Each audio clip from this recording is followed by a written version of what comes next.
ادھر اسمبلی میں یہ دیکھا جا رہا ہے کہ کہیں نہ کہیں اپوزیشن جو جے ڈی ایس اور کانگریس ہے، خاص کر ان قوانین کے تعلق سے متنازع جیسے کو سلاٹر ہو یا لو جہاد ہو، اپوزیشن کمزور نظر آ رہا ہے اور مسلم قیادت بھی جو ہے.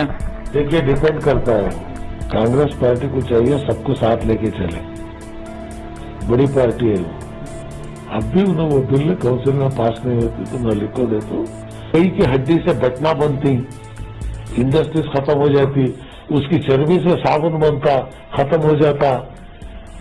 یہ چیز سے کم سے کم کرناٹک کے اندر 1.5 کروڑ لوگ انمپلائڈ ہوتے ہیں. ہم بات کر رہے تھے سی ایم ابراہیم جو کہ قانون ساز کونسل کے رکن ہیں، ان کا کہنا ہے کہ جو متنازع قوانین ہیں، اینٹی لو جہاد یا پھر کو سلاٹر 2020، اس طرح کے قوانین کو کونسل میں ہرگز وہ پاس ہونے نہیں دیں گے.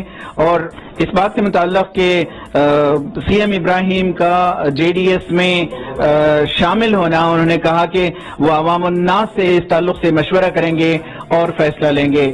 Rafiq Jabbar, E T V Bharat, Bangalore.